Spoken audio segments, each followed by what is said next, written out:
Chemical changes. Learning intention. I will understand elements are ordered on the periodic table. Element names come from a variety of languages and are given to elements for different reasons. This graphic goes through the language of origin and the name source for all of the elements on the periodic table. Pause this video and have a look with more detail at this graphic. Element symbols are really important. The chemical symbols for elements are standardized across the world to avoid confusion. They are the shorthand for the element name, and they always start with a capital letter. If there is a second letter, then it is in lower case. Some of the symbols are obvious, but others come from Latin or Greek versions of the name. This graphic goes through some of the element symbols which are not as obvious as you might think. So pause this video and have a read about sodium, potassium, iron, copper, silver, tin, antimony, tungsten, gold, mercury, and lead. Now, it's important when organising elements on the periodic table to realise that there is a reason for their position. Periodic table is organised into columns, so they go up and down, as well as rows which go across. In the periodic table, the columns are called groups and they are numbered, and the rows are called periods and they are numbered as well. You will also notice that each element symbol has some numbers alongside it. And this data tells us something about the element. The numbers include an atomic number and an atomic weight. And this comes alongside the element symbol and the element name. Now, the atomic number is equal to the number of protons, which is also equal in an atom to the number of electrons. The atomic weight is calculated by adding the number of protons to the number of neutrons. And this is also known as the mass number. So the data on the periodic table gives us information about the number of protons, electrons, and neutrons in each atom for each element. Now, protons, neutrons, and electrons are actually subatomic particles. They are the bits that make up atoms, and they are smaller than the atom. So here you see protons and neutrons are found in the very centre of an atom in the nucleus, and the electrons are found whizzing around the nucleus in orbits or shells. So let's have a look in more detail at this information for hydrogen. The atomic number gives us the number of protons, so in hydrogen there's one proton. The number of electrons equals the number of protons, so there's also one electron in hydrogen.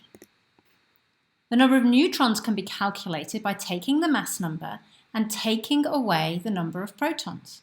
You'll notice that the mass number or the atomic weight is not a whole number, so we round it up to the nearest whole number. So in this case, it's 1 minus 1, which was the atomic number, the number of protons, and that gives us 0 neutrons in hydrogen. So that means that the hydrogen atom looks a bit like this. 1 proton in the nucleus, no neutrons, and 1 electron whizzing around the outside of the nucleus. Let's have a look at this diagram that we've seen before and see if we can work out what the different pieces of information would be with this element. The red blobs indicate the protons, and there are 3 in the nucleus. That means the atomic number will be 3. The neutrons are indicated by the black blobs, and you'll notice there are 4 in the nucleus. That means that the atomic weight or the mass number will be the red ones plus the black ones, so the protons plus the neutrons, and that gives us 7. So lithium, which is the element found with atomic number 3 and mass number of 7, so that's 6.941 rounded to the nearest whole number, this would be the data that we would find for lithium in the periodic table.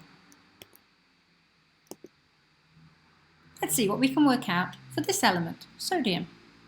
The atomic number is 11, so the number of protons is 11. That means the number of electrons is 11 as well.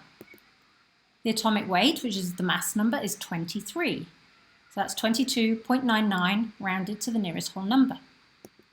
That means we can work out the number of neutrons, which will be 23 minus the number of protons, which was 11. That gives us 12 neutrons.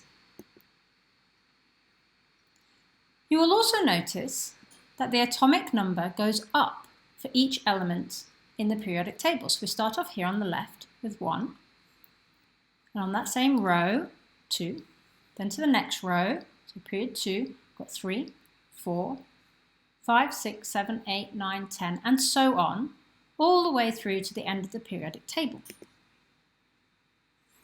So we'll notice that the elements in the periodic table are organised by atomic number, which means that each element has one more proton than the one before it. That's how we organise elements on the periodic table. We can also think about the electrons, because if we look at here, across the top row, period 1, we have 1 electron and then 2 electrons. Then in the next row, we have another shell to put electrons into. So 3 electrons, now 4, 5,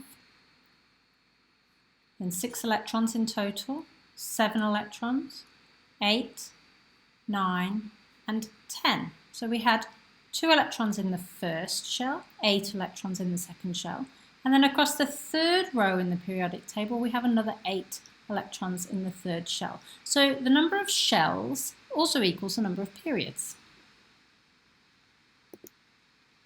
So elements in the same group have similar properties and react in similar ways, and this means that the periodic table is really useful. It can be used to make predictions about elements based on where they are in the periodic table. And we can work out the number of protons, number of electrons, number of neutrons, and we can work out where they sit based on where those electrons are organised. Here are some other trends that can be seen in the periodic table, but we're not going to go into those in great detail now. Pause the video if you want to have a look at more information on this graphic.